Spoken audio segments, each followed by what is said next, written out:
Did you know there's a community right in the heart of America often called rejecting the modern world?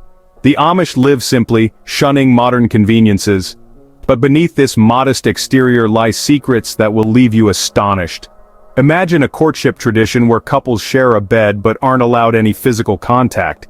And in a society where homosexuality is considered inappropriate, what unfolds in their love life? But what truly happens behind the closed doors of their bedrooms might leave you speechless. Get ready to uncover the shocking secrets of the hidden, intimate lives the Amish have kept under wraps until now. The Amish community is completely isolated from the civilized world. They do not use cars, televisions, or machines of any kind, and individual identity is considered irrelevant. The community's religious beliefs guide many aspects of life, including cultural views on relationships and family life.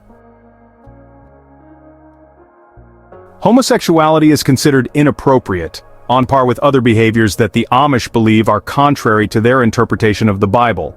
Although church leaders claim that such feelings are rare, it is unlikely that any community is completely immune. So what happens when someone in this traditional society begins to question their love life?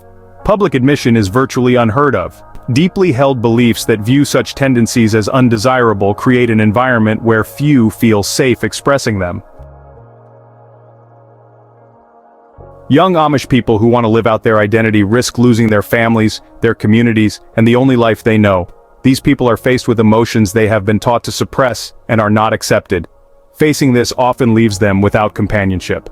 This belief stems not from the absence of gay people, but from a culture that has little room for acceptance in Amish doctrine. Homosexuality is seen as a moral flaw, not a personal identity, which causes many to hide or leave. For those who stay, counseling is available, although it focuses on guiding them to conform to church teachings rather than acceptance. The Amish believe that gay people are worthy of love, as in any community. Love-life relations may occur in Amish relationships. Though premarital relationships are officially discouraged, they do occur within the Amish community much like in other societies. When these relationships lead to pregnancy, couples may face unique consequences. Often they're encouraged to marry quickly, resulting in weddings held outside the traditional wedding season to avoid public embarrassment for the family. In the Amish community, such accelerated weddings are a quiet way to address premarital relationships without excessive social consequences. Unlike mainstream American society where marriage trends are shifting later, most Amish individuals marry in their early 20s. One reason for this early marriage is that baptism into the Amish church is required before marriage, signaling a commitment not only to a spouse, but also to the faith. According to a 2023 study by the Young Center for Anabaptist and Pietist Studies, this trend remains consistent, with over 80% of young Amish adults choosing marriage within the community by age 25. As couples marry young, they embrace family life as part of their devotion to the church and each other, creating strong bonds that last throughout their lives. Additionally, unlike many Western societies where multiple marriages are allowed, the Amish firmly maintain monogamy as a core principle. Premarital love life is restricted.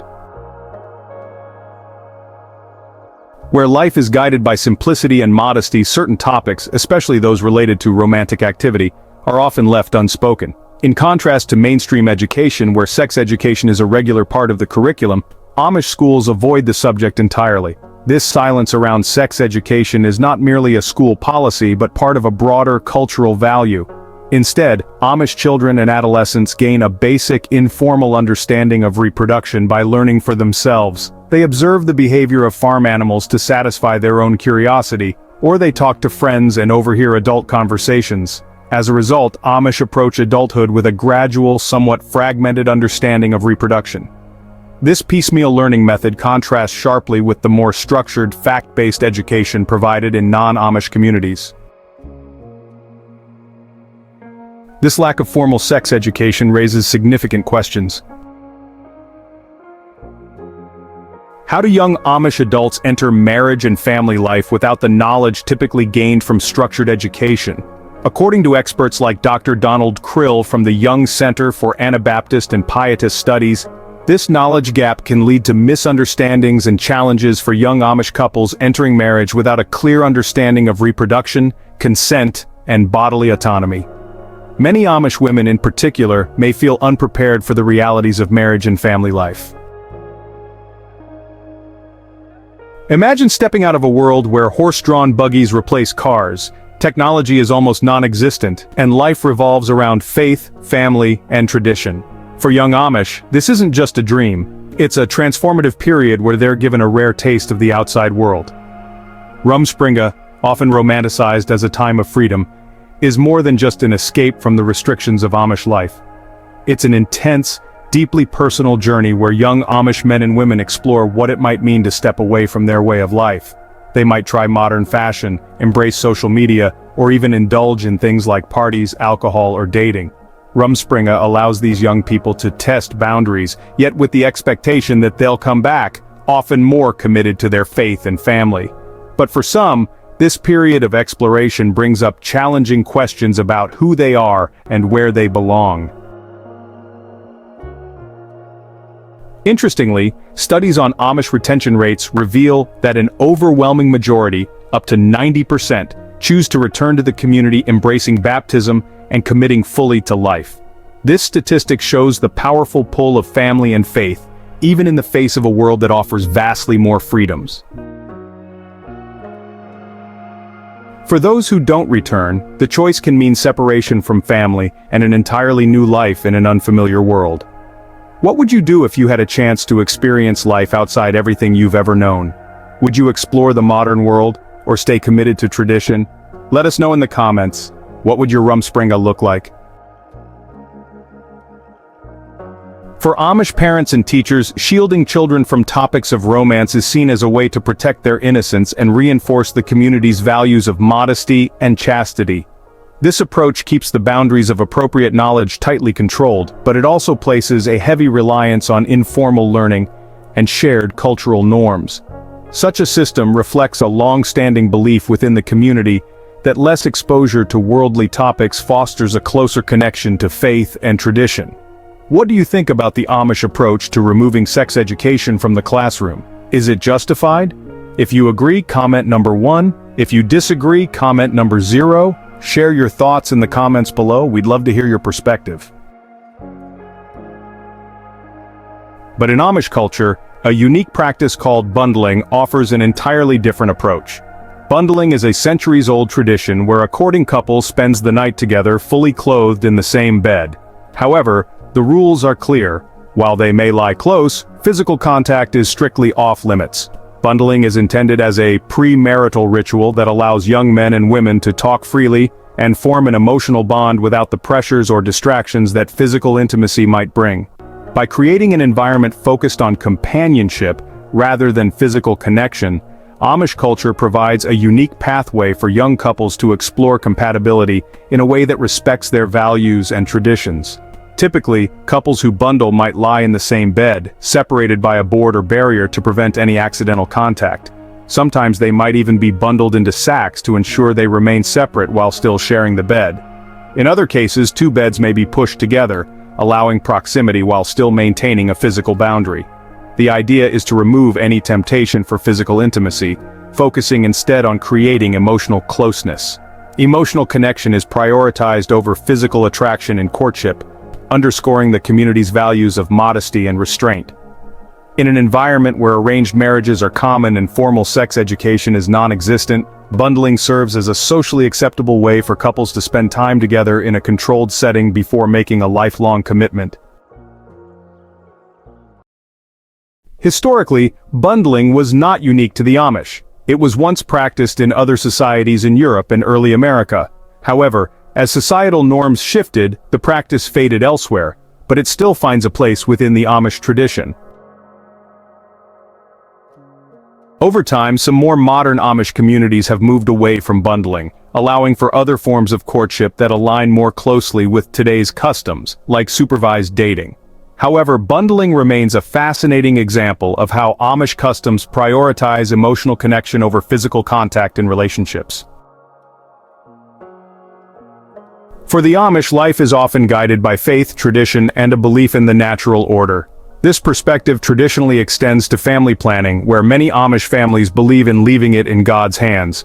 But like any community, the Amish experience shifts in beliefs over time, and recent insights suggest subtle but notable changes in their approach to contraception. Historically, Amish families have been large, with 6 to 10 children being common. The principle of welcoming many children stems from a belief that family size should reflect divine will, rather than human decision. However, a slight decline in Amish family sizes over the past decade has raised questions. Researchers, including Amish studies expert Dr. Donald Craybill, observed that some Amish individuals are now considering options for family planning, indicating an evolving attitude. The use of contraception remains rare in the Amish community, yet subtle shifts are occurring. Certain Amish couples, particularly those with health considerations or those nearing the end of their childbearing years, may consult with healthcare providers regarding birth control options. In some cases, natural family planning methods are used, which align more closely with their values because they allow couples to avoid contraception while still practicing a level of control over family size. For older women, sterilization has become a more accepted option, especially for those facing difficulties with additional pregnancies. When Amish individuals seek medical advice, particularly in rural clinics where doctors may recommend family planning for health reasons, they may find themselves navigating options that previous generations would not have considered. While these choices may be minimal, they represent a shift from a purely fate-driven approach to one that occasionally involves medical recommendations. According to Dr. Craybill, this trend of using minimal or natural methods is likely a modernizing trend, a slow transition from seeing family size as an unchangeable fate to a conscious choice. This subtle change is particularly intriguing within a culture that typically resists modernization, suggesting that Amish values can adapt to address health and practical concerns. Living in tightly knit, insular communities, the Amish are known for preserving traditional ways of life. However, this brings certain challenges. One of the most sensitive issues that arises from this is the limited genetic pool, which can lead to concerns about inbreeding. Since the Amish population pool is limited and few outsiders join the community, it's not surprising that married couples might be distantly or even more closely related. For instance, second cousins. The Amish population, estimated at around 375,000 in North America as of 2024, grows primarily through internal marriages rather than through external conversions or marriages with non-Amish individuals. This growth has led to what scientists call a founder effect, where a small initial population of settlers expands within itself over generations, but without new genetic diversity. As a result, certain genetic conditions are more prevalent in Amish communities than in the general population, such as Ellis Van Creveld syndrome, a rare form of dwarfism, and other recessive disorders. Amish communities are aware of the potential genetic risks associated with endogamy or marrying within the same genetic group. Many families, particularly in smaller settlements, encourage young people to find spouses in neighboring Amish communities, allowing for a slight increase in genetic variation. Many families, particularly in smaller settlements, encourage young people to find spouses in neighboring Amish communities, allowing for a slight increase in genetic variation. This practice, while not eliminating the risks entirely, helps to lessen the likelihood of recessive genetic disorders. Larger Amish communities, such as those in Lancaster, Pennsylvania, and Holmes County, Ohio, generally have a greater number of families and thus face fewer risks than smaller, isolated communities. Though the Amish have no formal policy on genetic counseling or medical testing, some communities are gradually becoming open to these practices. In certain cases, Amish families consult healthcare providers specializing in genetic disorders common within their population, helping them understand and manage health risks linked to close-kin marriages.